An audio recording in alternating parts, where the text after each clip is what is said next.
Hey, it's Gadi Schwartz, and breaking news tonight out of Washington, where it looks like mass layoffs have started in the federal government in the latest purge from the Trump administration. This time, it is probationary employees, and that number could go into the tens of thousands. And we are watching severe weather throughout Southern California. We're tracking flooding, mudslides, torrential rains, and it's all hitting those vulnerable burn scars from last month's wildfires. And the toll of the tariffs. We are going to talk to a small business owner from Denver who is being impacted by President Trump's proposed tariffs on steel and aluminum. And in a rare moment for India's prime minister to meet the press, Trump and Narendra Modi took questions from reporters on the tail end of a headline-making visit. We're going to break it all down. Those are just some of the stories we're following tonight. There is so much more to unpack. So let's get going, because this is Stay Tuned Now.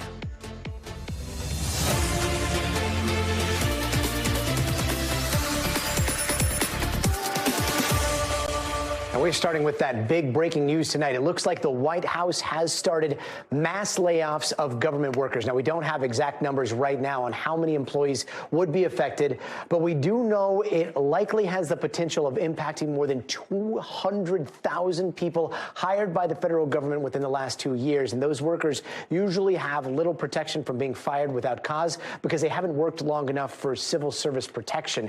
Now, a spokesperson for the government's human resource agency tells the Washington Post that these decisions to get rid of these workers is in part of the Trump administration's broader efforts to restructure and streamline the federal government. NBC News in Washington got a statement from the American Federation of Government Employees saying, quote, "This administration has abused the probationary period to conduct a politically driven mass firing spree targeting employees, not because of performance, but because they were hired before President Donald Trump took office." With us right now is Ted Oberg. He is an investigative reporter for NBC News 4 out in Washington and has been covering this story all day long. Ted, a lot of confusion about what this is going to mean, especially when you consider the vast number of people who work for the federal government. I know it's still early on, but do we know how many people have been let go so far? We don't know how many people have been let go, Gadi. It's good to be with you. Look, this could affect as many as 216,000 probationary employees. These are people just starting their careers with the federal government, as you point out, with less than a year of service. The federal government, OPM, calls that a continuation of the hiring process, and so they have very few. Agencies can exempt some of these people if they don't want to let them go, but every agency, we are told without exception, was told to let go of their probationary employees today. And that is a huge number, almost 10% of the federal workforce. Almost 9–10%. That's wild. Do we know how this is going down? Or are workers being told individually? Are there emails? Is this a case-by-case situation? Because it seems like, you know, with thousands and thousands of these happening over the next couple of days, it's going to be chaos. I can't imagine that all of them have been told yet. That is a huge number. And OPM just started telling agencies today to start doing this. What we do know is it is likely an agency-by-agency decision. Some may do emails, some may do in-person meetings. But what we've gathered over the last several days is that uniform policies across the government are hard to come by. Mm-hmm. We've been reporting on the buyouts for quite a while now. Yeah. Is there sort of severance with what we're hearing today, or were probationary employees even allowed to take the buyout? Were they eligible for that? Every employee was eligible for the buyout, right? And we learned from the White House that, according to them, 75,000 employees took that. But that's a separate number than these probationary employees. And we don't know what the crossover between probationary employees and people who took the buyout. But you can't imagine it's too high, right? I mean, these are people who just started within the last couple of months. They wouldn't be likely to be leaving, but we don't know those numbers. We have asked all day for firm numbers on either the buyout or this, and numbers just are not available. And when it comes to the work that the government's supposed to do, like, what are you hearing on how this is going to affect the work that all these agencies are tasked with doing? Yeah, look, sitting here in Washington, right, so many of our neighbors, our friends, people we talk to, sources, look, they're proud of the work they do, and I think universally they're concerned about being able to continue the work they're doing. Very few of them are willing to go on the record for obvious reasons. They don't want to become a target. But look, they admit that, you know, if you cut 10% of our workforce or more, because remember, the Trump administration has suggested deeper cuts, it will be very hard to do the work of housing and urban development, very hard to do the work at the Department of Education or the civilian work at DOD. And we've heard from those employees, about those concerns. Absolutely. And what is the mood in Washington right now? I mean, so many people outside of Washington think of it as this place that's removed, doesn't work like the rest of the country. And you were just talking, I mean, it's neighbors, it's people you know, it's friends. What is the mood out there in Washington? Yeah, look, federal workers are not, they're not some different group of people. They're moms and dads and neighbors and friends, and they have lives, and they just happen to have made those lives here in Washington, D.C. The mood is dizzying. I think it is hard for people to figure out what they will face tomorrow when the sun comes up and they look at their feed to figure out what comes next. I think it is the problems with the buyout have been difficult to manage. When is the deadline? When can when will the judge lift it? When will the judge extend it to? And then this, I think, is just sort of the next shoe to drop with early career employees. But I don't think any federal employee is sleeping well tonight, knowing that this may be the first of many steps. Yeah, any federal employee. And I mean, one question that I have that is really important to the day and age that we live is the government being responsive about questions over how all this is going down? Are you able to get information, credible information on what's happening today? We were able to confirm this, right? The fact that probationary employees were being let go. It's after we start hearing from people inside agencies that it's happening, but they were at least willing to confirm that it was happening today. As far as larger questions about strategy, about what comes next, about why, about how many employees are being affected, those answers are really hard to come by. And while it's important for the functioning of the federal government, for this federal city and its long reach all over this country, the work that it does, it's really important for people here to try and plan their future. And look, I'm a DC guy. These people deserve more answers than they're getting, and it is, to your point, really hard to come by firm answers right now. And Ted Oberg, we appreciate you trying to get those answers for everybody out there. Ted, thank you so much for your incredible reporting. You bet. Thank you. And while all that was breaking at the White House, there was talk of MAGA and what the Prime Minister of India is calling MEGA, or Make India Great Again. The two world leaders standing side by side, and then taking some questions from reporters, which for Trump is like any other day, but for India's Narendra Modi, he almost never talks to the press. If you're going to be tough with India on trade, how are you going to beat China then? We're in very good shape to beat anybody we want, but we're not looking to beat anybody. We're looking to do a really good job. Now, the high-stakes talks coming as Trump just made some big moves on trade, announcing his long-awaited reciprocal tariffs earlier today, which is basically the U.S. hitting other countries with what same tariffs they impose on us, and that includes India, and a pretty big trade deficit we also have with India that Trump spoke about, with Modi standing about 5 feet away. But there are some promises to negotiate that out down the line, while also trying to strengthen ties in the face of Beijing's massive influence in the Indo-Pacific. Trump's dangling right now the possibility of Indian F-35s in the future. And on the heels of those tariffs, the White House saying a new trade arrangement could be in place by the end of this year. Let's bring in Richard Rosso, Senior Advisor at the Center of Strategic and International Studies. Richard, thanks for joining us. I'm not sure if you might have caught this moment and thought this moment was as awkward as I did when it happened, but it seemed like Trump was making some digs at Indian tariffs and their trade deficit, all while they're in the room together. Let's take a quick listen to that if we can.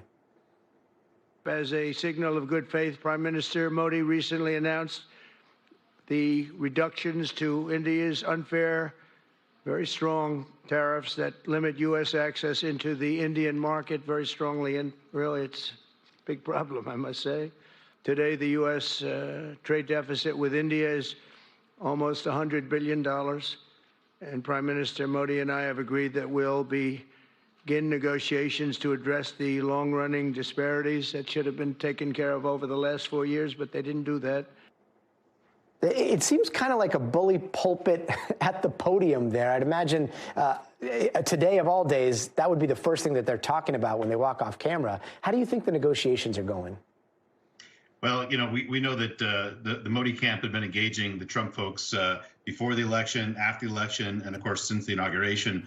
They know what they're in for here. To India, the United States is the indispensable economic partner. We're their largest export partner, largest source of foreign investment. So I think you're going to see a friendly boxing match where the two get along, but there are punches being exchanged. Hopefully none of them stings too much, because India's got to make sure they can plow through and keep this economic relationship alive. It's really vital for India. Important for the United States, but vital for India. And some defense headlines today, India possibly getting those F-35s. How big of a deal is that to them being so close to China and their fifth-generation fighters there? We don't know exactly what the process for that's going to look like. There's been whispers in the corridors for years in Washington. Would we put it on the table? Would we not? The fact that India is buying Russian-made defense equipment, that we don't want them to be able to use the targeting systems to understand like radar signatures of high-end American airplanes. So it might take quite some time before we actually see an F-35 change hands. But I will say that a little bit like the U.S.-India civilian nuclear agreement, even though there's been no nuclear trade in 20 years since that deal was first announced, the fact that we put something so robust and substantive on the table, it does unlock other areas of cooperation. And I suspect the fact that we're willing to put the F-35 on the table, even if it might be a long gestation period, it might actually open up other areas because it shows trust. And India is not a treaty ally. It's not one of our core traditional security partners. So building trust is important. And this is pretty meaningful to at least put it on the table at the head of state level. There was also another pretty remarkable moment when Trump was talking about how much we and China and Russia spend on defense. And then he seemed to suggest that like maybe everyone stop spending so much and get along. Let's take a quick listen to that. We're spending the money against each other, and we could spend that money for better purpose if we got along. After I put out the fires, I'm going to meet with China and I'm going to meet with Russia, and we're going to see if we can de-escalate it. We can bring it down military, especially as it pertains to nuclear.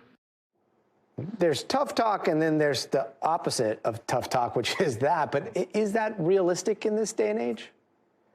I don't think it is. I mean, for multiple players with multiple interests to look to de-escalate simultaneously and trust the other to do the same, it seems pretty unreasonable to imagine that that's going to happen. But, from an American vantage point, I mean, if we build up stronger security partnerships, if we have trust, right now the United States and India and other countries are all investing in similar technologies, competing with each other. I think partners should be able to, if they really do trust each other, invest in different areas, get good at different areas for defense spending, and not duplicate everybody else's spending. The R&D is a huge percentage of the cost of high-end fighters and things like that. So with building trust, hopefully we can begin to rely on each other to be strong in the areas of defense so that not everybody has to invest in the same places.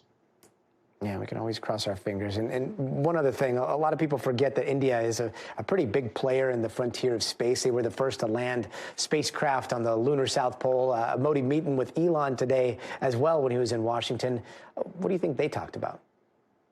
Well, we know that Elon Musk and his business interests has had, I guess, an interesting relationship with India. India hoping that Tesla would put major manufacturing there. And a while ago, there was a visit Elon Musk was supposed to pay, and instead he rerouted and went to China instead, which caused some consternation. He wants to be able to use his satellite network to provide internet connectivity, which a lot of Indian citizens are still underserved for India. But India has mostly held that domain for its own companies. And so there's a lot of commercial issues we know that Elon had in mind. But then when you look at the dynamics there with the family in tow, a very friendly, looks like a sit down with Prime Minister, maybe kind of held back some of the business issues for later. But we'll see once we get a little bit more detail on whether he's able to get access in those areas that he wasn't able to before. Richard, really appreciate your insight tonight. Thanks so much for joining us. Thanks for having me. Yeah. Sure. And out of the latest in the escalating global trade war, if a country has tariffs on the United States is going to slap back with tariffs of their own from now on. And that is the new MO going forward, according to the president, something that he did campaign on, arguing they'll level the playing field for American workers and boost production here in the United States. But now that the paper has been signed, what's about to happen? NBC News senior business correspondent Christine Romans has the latest. Tonight, President Trump ordering his administration to investigate imposing tariffs on any country worldwide it deems to be employing unfair trade practices. They charge us a tax or tariff, and we charge them. Mr. Trump's focus on foreign nations' fees like value-added taxes or VATs. The EU's been very nasty. It's just been, they haven't treated us properly. Today's move comes even as there is growing concern within the president's own party over the tariffs he has already announced, including on steel and aluminum imports, all goods from China, and 25% tariffs on Canada and Mexico, which are paused for now. Republican Senator Mitch McConnell writing in an op-ed, the president's aggressive proposals leave big, lingering concerns for American industry and workers. Industry leaders also concerned. Jim Farley, the CEO of Ford, blunt in a call with analysts this week. Let's be real honest. Long term, a 25% tariff across the Mexico and Canadian border would blow a hole in the U.S. industry that we have never seen. That worry rippling through smaller businesses around Detroit as well. Every single manufacturer will be affected in some way by an increase in tariffs. At Glassman Auto, George Glassman sells foreign-made vehicles and deals every day with foreign auto parts. What do tariffs mean for your customers? Higher prices. No doubt. No doubt. When these reciprocal tariffs go into effect, if at all, remains unclear. And that uncertainty creating a challenge for businesses here in the U.S. and their customers just trying to plan ahead.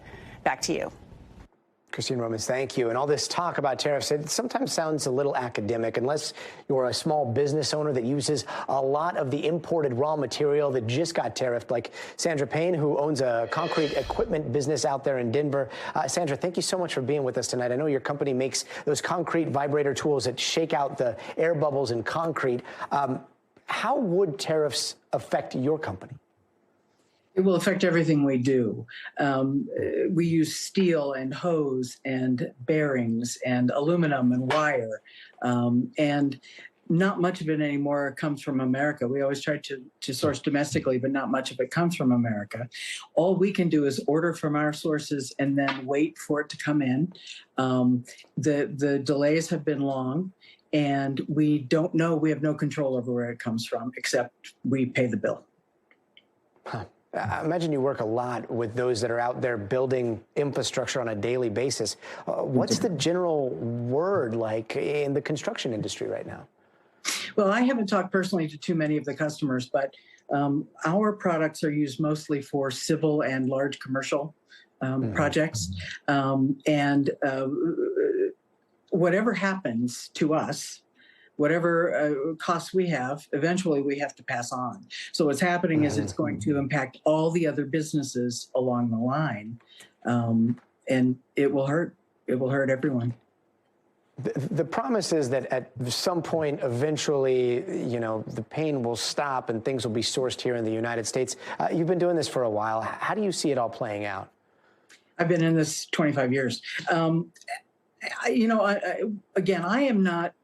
When I order a product from my vendor, I cannot specify where it comes from. I don't know where it comes from. But I know that a lot comes from China, Mexico, and Canada. How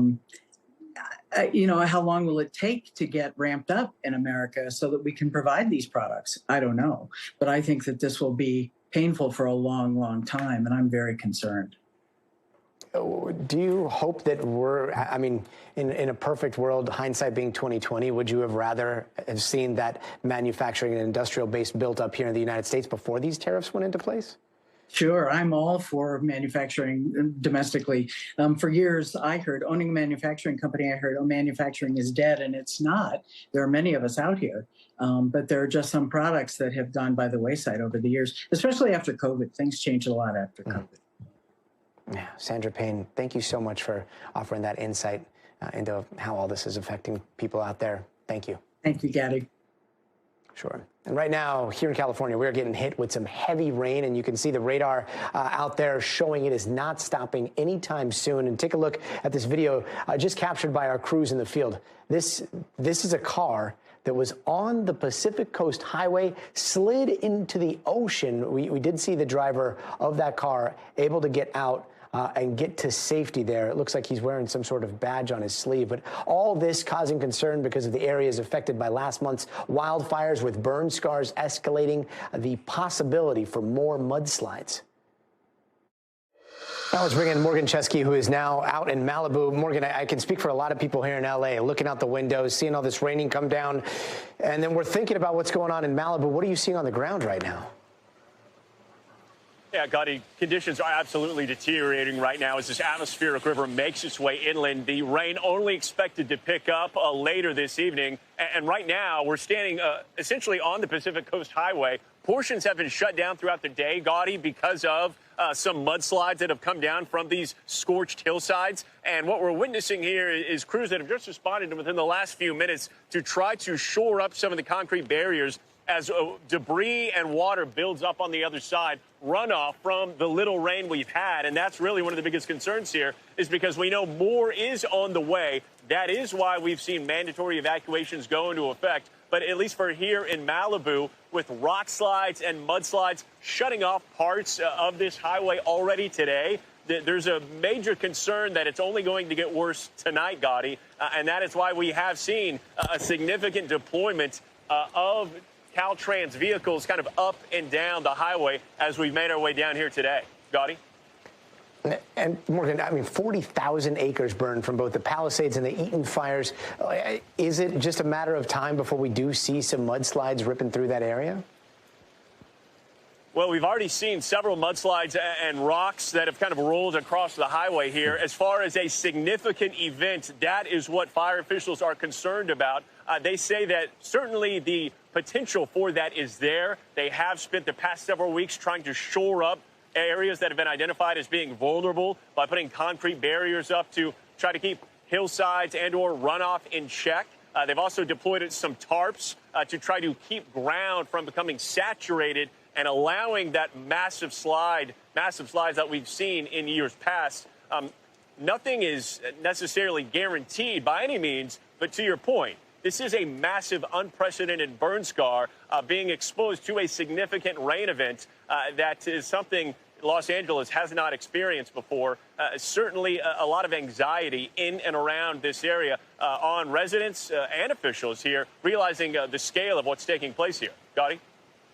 And Morgan, you know, people there that still have their homes standing, like they've gone through now 2 major evacuation orders. Does it look like everybody is heeding the evacuation orders that are going out because of potential mudslides?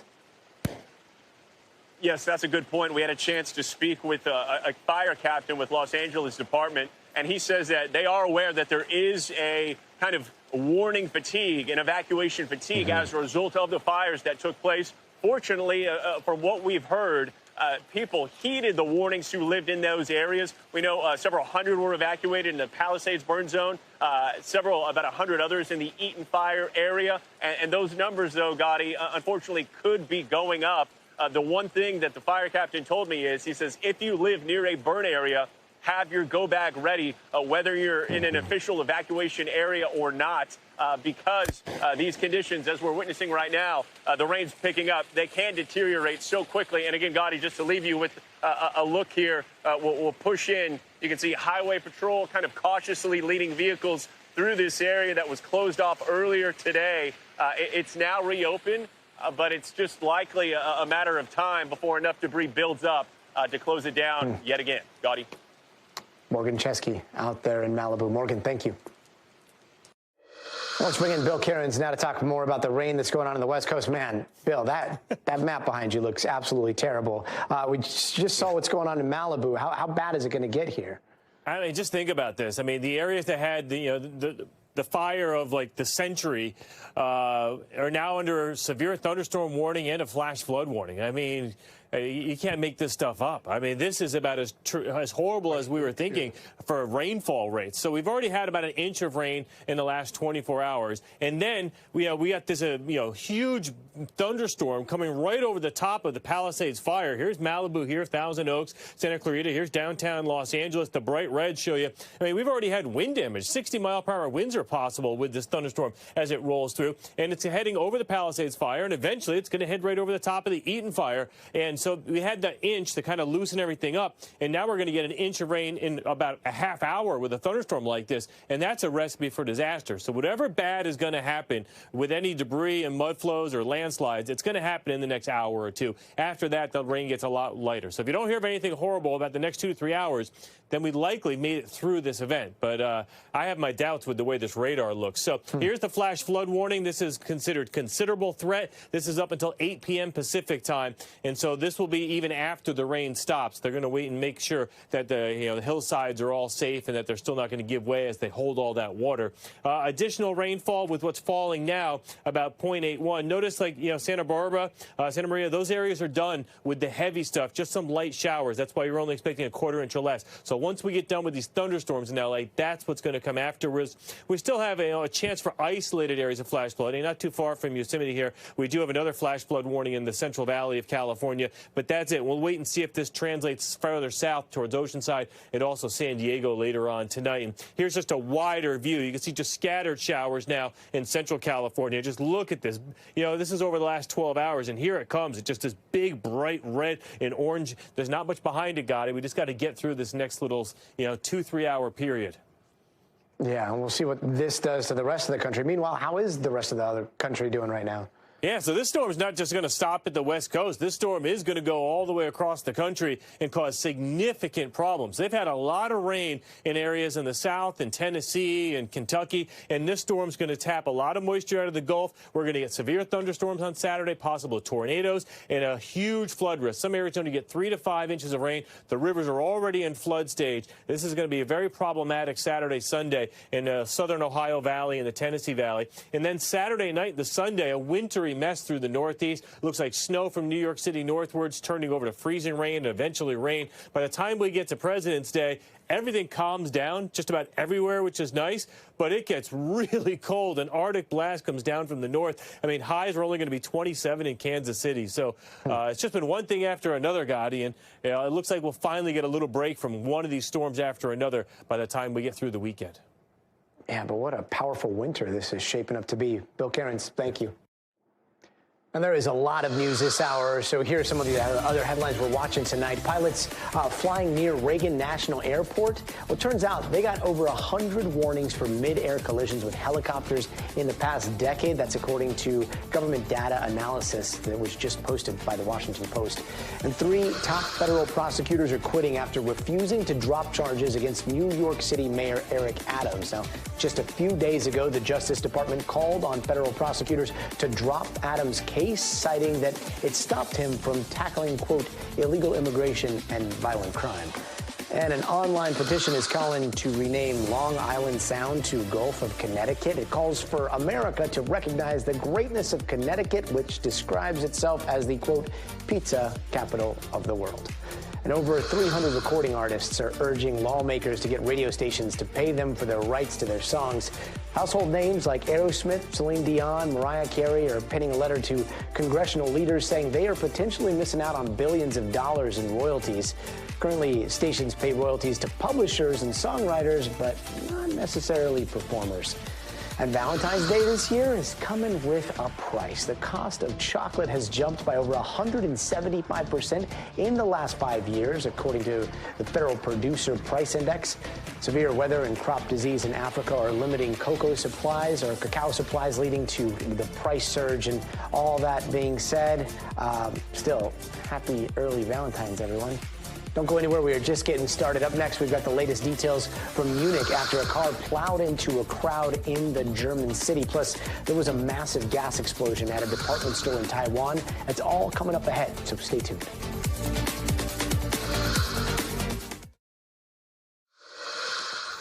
And we're learning new details about a suspected attack in Munich, Germany, after a car slammed into a crowd of people that left at least 28 hurt. Now, here's some of the aftermath right here on the streets of central Munich. As police combed through the car the attacker used during that incident, authorities there arrested the driver of a Mini Cooper. He was a 24-year-old Afghan suspect who they say may have an extremist background. Now, the attack happened super close to where world leaders, including Vice President J.D. Vance, are gathering preparing for the annual Munich security conference.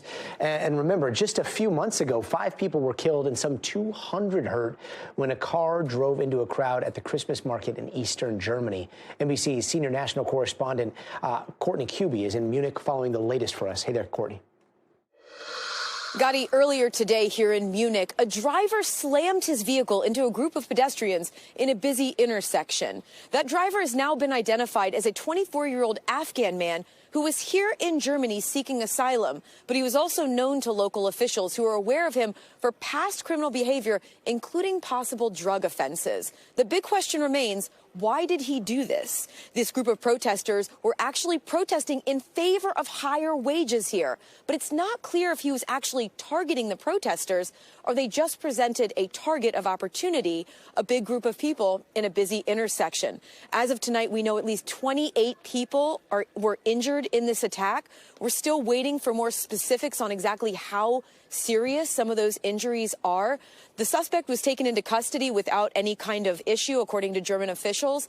But again, it's really unclear why he carried out this attack. And of course, it happens with the backdrop of this major international conference that begins here really tonight and kicks off Friday and Saturday in Munich, the Munich Security Conference. It's going to occur right behind me here, Gadi. World leaders, literally from all corners of the earth, come to this every single year to discuss major issues. Presidents, vice presidents, secretaries of defense and state. It is a very high security event every single year. And so far, Secret Service is saying that they don't expect this attack today to have any impact on Vice President J.D. Vance's movements or his time here. But the big question is, because of this attack today, is it possible that the already extremely high security here for this conference could be heightened even more? Gadi? Courtney Kuby, thank you. And let's take a quick look at some of the other stories happening around the world right now. Hamas now says it will release hostages on Saturday after all, following Trump's comments about all hell breaking out if they didn't release them by noon on Saturday. Hamas says it will free 3 more hostages this weekend. And a massive protest in Brussels today, not only stopping all flights in and out of the airport, but it basically brought parts of the city to a screeching halt. We're talking tens of thousands of people out there protesting proposed cuts to public services. At the time, police say they used tear gas to push back a small group that was being violent during all that.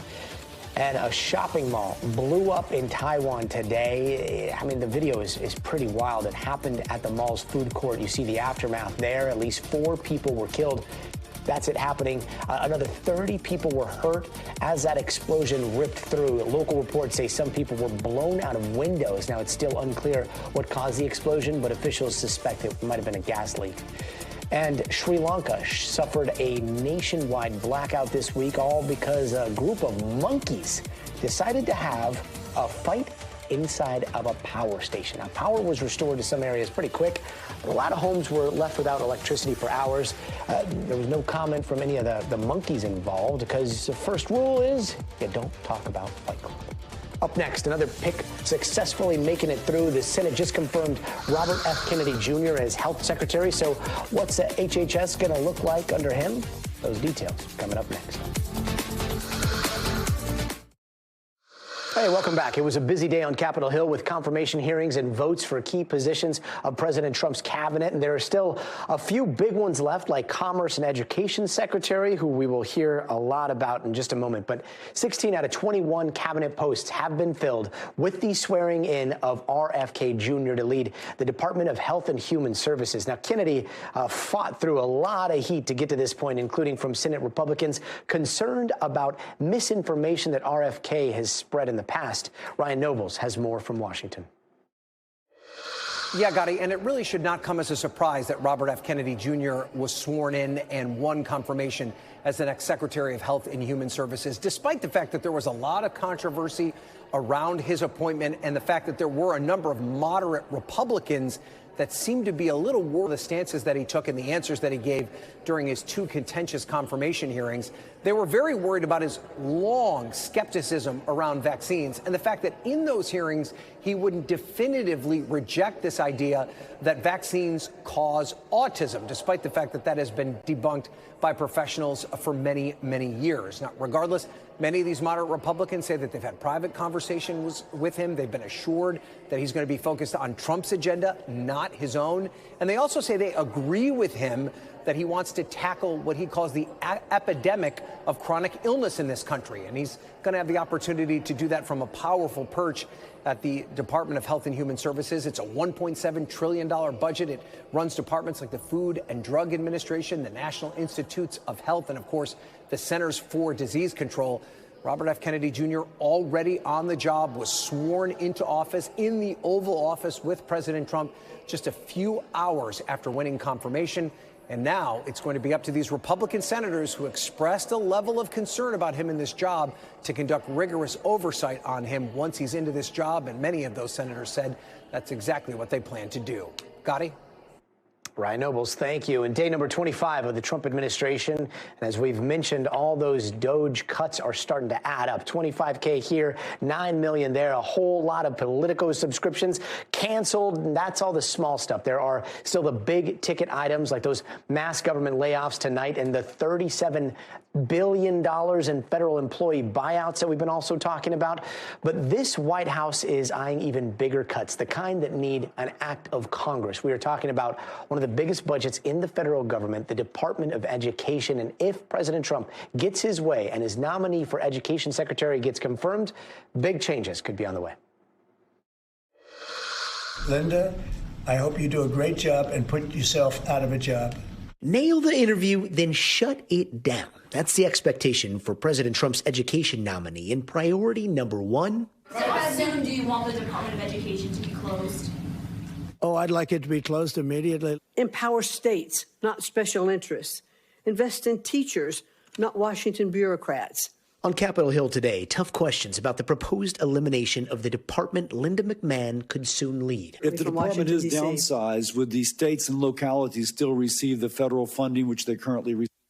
Yes. Okay. It is not the president's goal to defund the programs.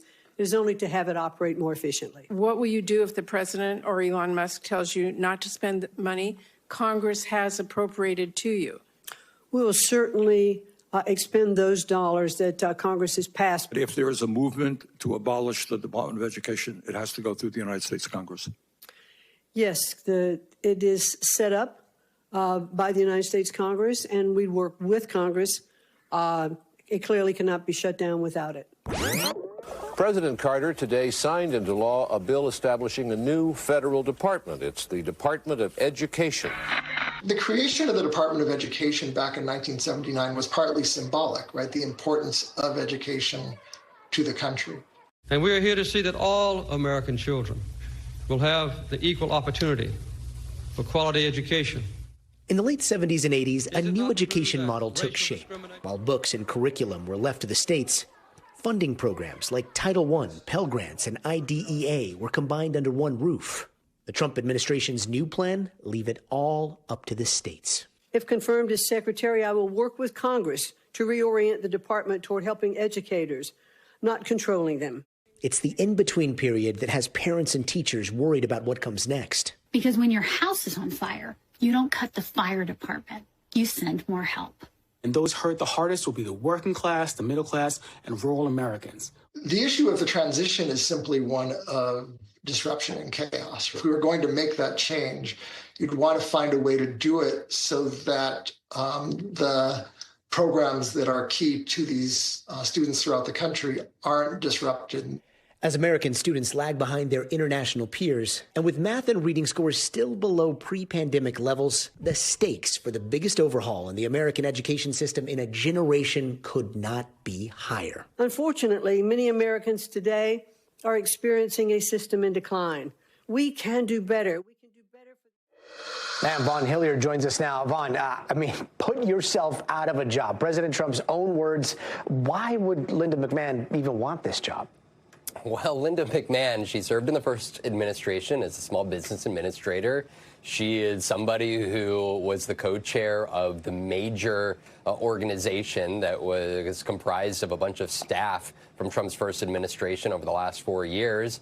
And now she was asked by the president to oversee this department that essentially he is looking to cripple or dismantle altogether here. And so for Republicans, look, this predated Donald Trump. They've been talking for decades about getting rid of the Department of Education. There's a lot of questions to that, exactly where the funding mechanisms go through, where some of the programs to the Department of Education, what happens to those programs. And I think for Linda McMahon, what we heard from this confirmation hearing today was a willingness to be a part of whatever that looks like, and while also understanding and acknowledging that it's going to take Congress to ultimately approve the department going away altogether. And Vaughn, we've heard so much talk from President Trump about DEI, but when it comes to McMahon and DEI, how does her history play with DEI? Right, and she had very few answers as to exactly how she would implement the anti-DEI policies under the executive order from President Trump. She was asked by Democratic senators a series of questions, specifically on examples like if a public high school has an African-American history class, would that be allowed, or would they potentially lose federal funding? Or if there was a Vietnamese American club that met after school at a public school, would they lose federal funding? And she said that she did not have a precise answer to that, but that she would have to better understand the executive order and its impacts. But that's where Democrats tried to press her on the, in words of one senator, the chilling effect that that executive order could have in understanding that they could very well be on the cusp of losing federal funding if somebody like the Secretary McMahon, or others in the department were to determine that schools were had DEI programs that had yet to be eliminated. Vaughn Hilliard, thank you. And eliminating an entire federal department is one thing. We know that that would need an act of Congress. The DOGE chopping block, that is an entirely different approach, more like demise by 1,000 cuts, and education programs are on that list. Take a look. This is just in the last few days. 89 Department of Education contracts terminated, including a Zoom coordinator, clerical work contracts, also cut more than 24 DEI training grants. According to DOGE, that adds up to more than $1 billion saved so far, or 1% of the Department of Education's overall budget. Linda McMahon was asked about DOGE's access inside of the Department of Ed during her hearing earlier today. Take a listen to that. Elon Musk's DOGE staffers have reportedly set up camp at the Department of Education. I want to ask you, if confirmed, do you commit to getting every dollar we have invested in our students and schools out to them? Well, the appropriated dollars and those monies that are passed by Congress, yes. I have no issue, however, with the fact, and I believe the American people spoke loudly in the election last November to say that they want to look at waste, fraud, and abuse in our government. And our next guest has been trying to follow the money, digging into DOGE's contract slashing within the Department of Education, getting into the details. Jennifer Smith-Richards is a reporter with ProPublica. Welcome. Thanks so much for being with us. We've been asking exactly where these cuts are coming from. It's hard to get straight answers. We do see screenshots posted, sometimes memes posted. But what is your reporting revealing? Really difficult to piece together. But what we're seeing is kind of an incremental, dismantling of some major programs within the Department of Education. So as you pointed out, it's difficult to shut down an entire department. It is possible to go in and say, we'd like to excise this entire function of the department. And that is what DOGE has been doing. And when it comes to the Institute of Education Sciences, I know that that's one that you've been focusing on. What do they do, and how much are they being cut? Right, so the Institute does a number of things, either directly for schools and school districts and state education departments and policymakers. And so they're the major repository of the data and the information that basically gives us everything we know about the nation's schools. Everything from enrollment data to performance data, to safety. They collect an enormous amount of information. And they also publish a vast amount of research that states themselves are not conducting that help students kind of, help teachers actually in the classroom implement the best methods for teaching.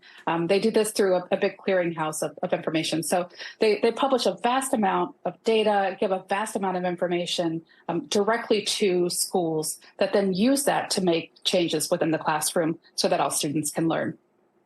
I know today we heard McMahon talking about how their intent is to give more money to states, more money to teachers.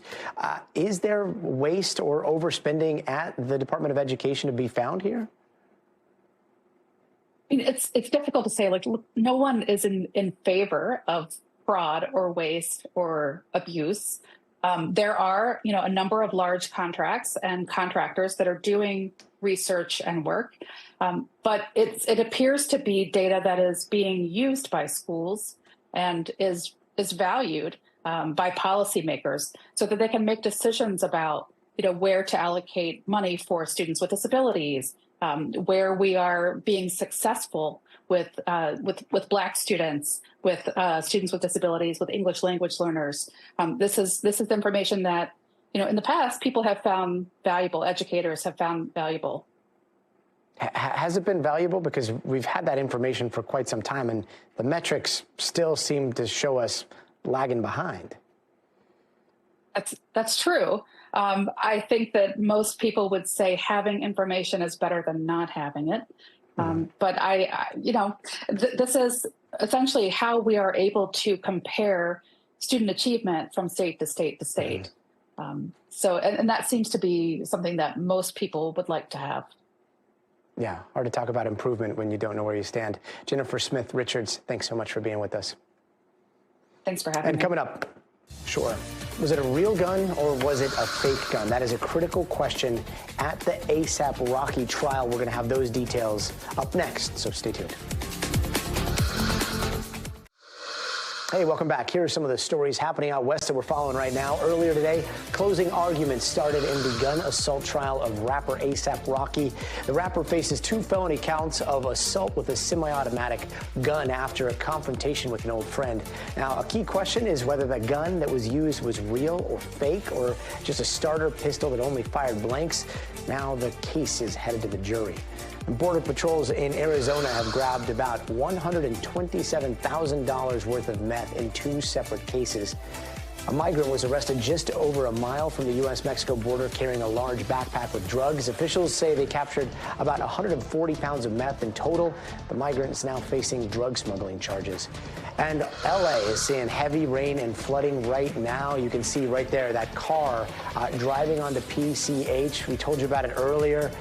It was pushed into the ocean by a big rush of debris. Luckily, we're told by our crew there that captured that image, the driver is okay. Before we go, it is time for the future of everything. Some space missions could be on the chopping block after Elon Musk and DOGE take a closer look at what is going on at NASA, and that's coming up next. But first, you got to see this. When they say anything can happen on the New York subway, they mean even a baby? Yeah. Yesterday, a woman went into labor on a train. Others jumped in to help. Mom and baby are doing great at the hospital right now, we're told. What an express delivery. We'll be right back.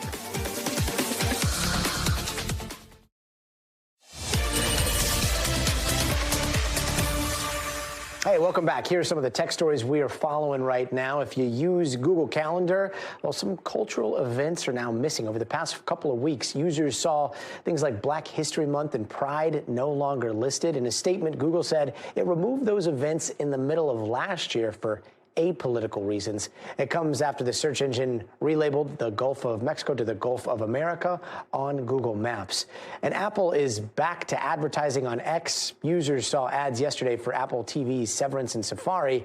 Back in 2023, Apple and other major companies stopped advertising on the app when Elon Musk made some controversial statements on anti-Semitism. X filed an antitrust lawsuit against some of those advertisers, alleging they did an illegal boycott.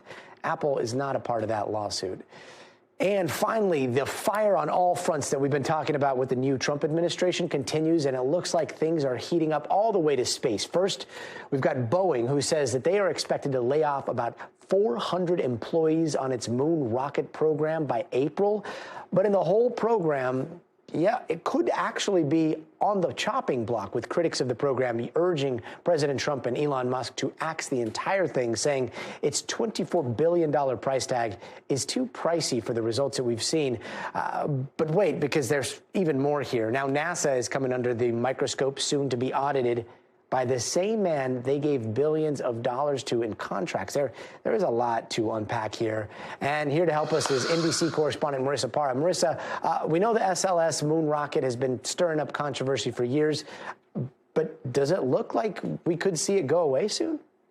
What I can say is that it is possible. This has been something that I think even you and I discussed when we found out that Jared Isaacman was tapped by President Trump to potentially be the incoming NASA administrator. We're awaiting the official confirmation there. But we know that these are layoffs that are coming with Boeing with this program, as many 400 workers. NASA is arguing that SLS is essential to its Artemis mission to the moon. But SLS, as you pointed out, has not yet had a successful mission to orbit. They are over budget by the billions of dollars. This has, there's been a lot of controversy in the years that have ensued. And as we mentioned, Jared Isaacman, the presumed NASA administrator incoming, has been critical of the SLS and Artemis program overall. So there are talks about whether or not he will try to influence canceling SLS and swapping with SpaceX, either Heavy or Starship. Gadi. It's so wild because, you don't want to say conflict of interest, and yet, like, he has piloted one, he has not piloted another. We've got Elon Musk, obviously, and DOGE running things. They are now going over to NASA. They're going to be taking a look very closely at what's happening there. I mean, a lot to keep track of here, but how is the obvious question of conflict of interest going to be addressed here? And that's something a lot of people are asking in the space world. There's no doubt about it. SpaceX is outperforming all of these other companies, but there is a big question about the equity of funds and equity of contracts here. I will point out, in terms of the messaging surrounding conflicts of interest, the president himself was asked if there was a conflict of interest with Elon Musk. He said, quote, "We wouldn't let him be in that position." And then I want to point out, acting administrator of NASA, Janet Petra, was asked the same thing this week about a potential conflict of interest. And she had also pointed out that hundreds of NASA employees had accepted a buyout. That was just, I believe it was Wednesday, just yesterday. She said, quote, "We have a very strict conflict of interest policies," and quote, "We would vet any DOGE employee for such conflicts." So certainly something that NASA is being asked about, has their eye on, but of course, being very careful with their words. So in terms of what happens next, Gadi, I think your guess is as good as mine. But one thing we can absolutely guarantee with what we've seen already, and with, again, what we assume to be Jared Isaacman incoming, and his words that he has had so far, certainly the future of space, nothing like what we've seen before. It's certainly going to be a big shakeup. And I think things are just beginning, Gadi. Yeah, I think that is the only thing we can say for certain. Thanks so much, Marissa, for joining us tonight. And that's going to do it for us tonight. I'm Gadi Schwartz. We'll see you here tomorrow. But until then, stay tuned now. Thanks for watching. Stay updated about breaking news and top stories on the NBC News app, or follow us on social media.